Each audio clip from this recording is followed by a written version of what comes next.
Seeing that many others have undertaken to draw up accounts of the events that have taken place among us, exactly as these were handed down to us by those who from the outset were witnesses and ministers of the word, I, in my turn, after carefully going over the whole story from the beginning, have decided to write an ordered account for you, Theophilus, so that your Excellency may learn how well-founded the teaching is that you have received. Jesus, with the power of the Spirit in him, returned to Galilee, and his reputation spread throughout the countryside.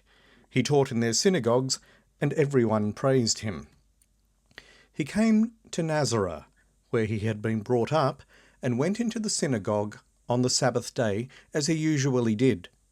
He stood up to read, and they handed him the scroll of the prophet Isaiah. Unrolling the scroll, he found the place where it is written, "The Spirit of the Lord has been given to me, for he has anointed me. He has sent me to bring the good news to the poor, to proclaim liberty to captives, and to the blind new sight, to set the downtrodden free, to proclaim the Lord's year of favour."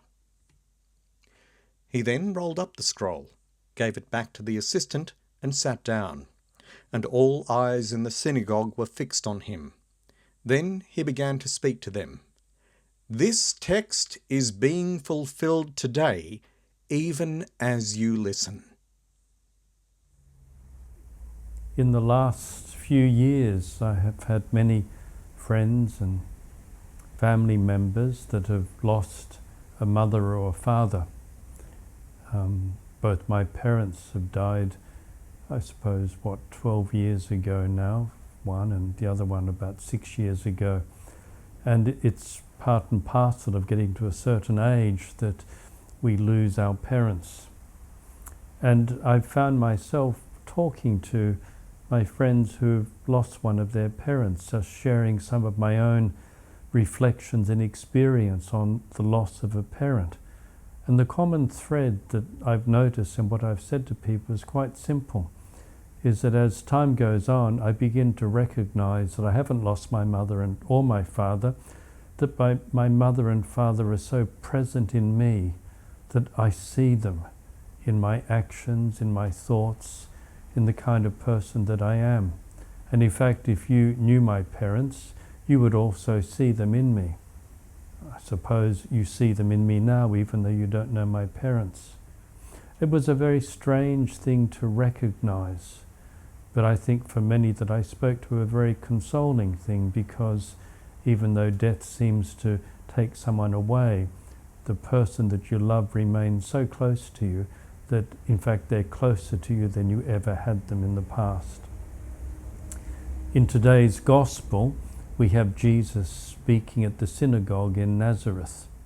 And it's quite an amazing moment, because he comes to do what he normally does, and the people are amazed.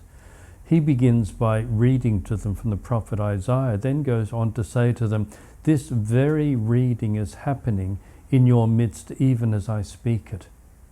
It's the most powerful thing to say. Effectively, he's saying, that's it.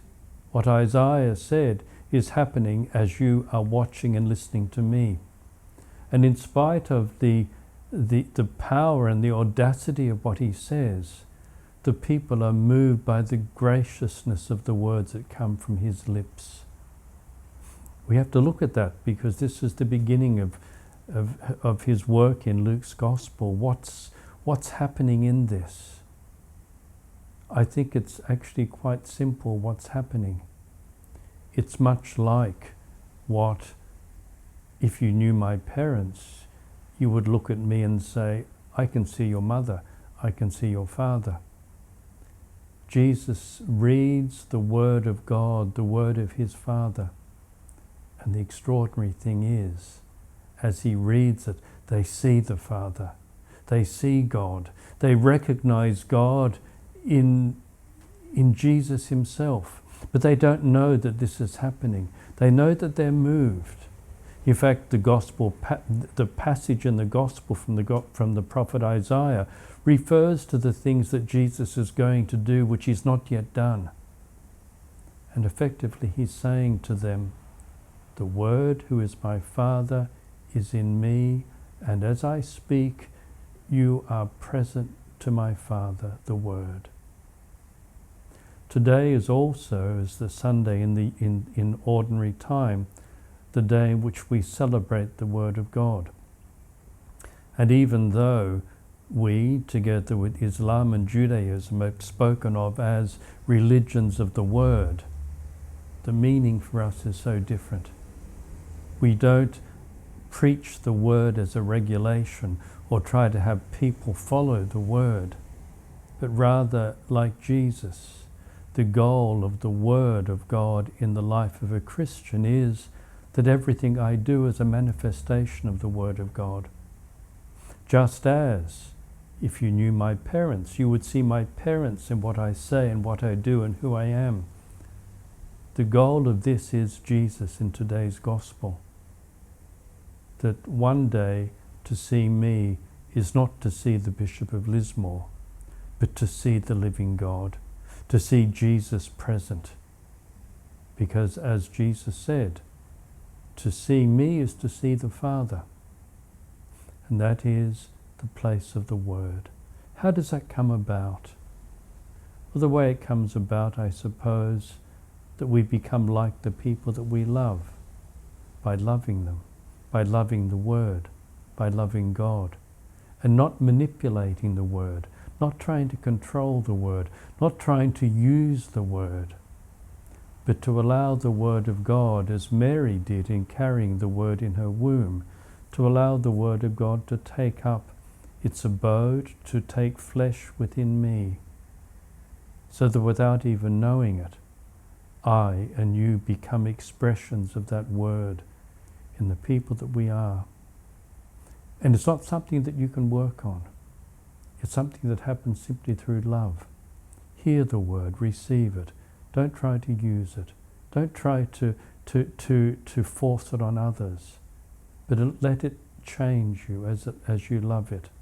Just as a person changes you by you loving them. And they come, as was the case of my parents and the case of my friends whose parents have died. The person that they love starts to change them from the inside. You don't recognize it. You'll never recognize the Word of God coming alive in you, but others will recognize it. So on this Sunday, let's hear the Word of God.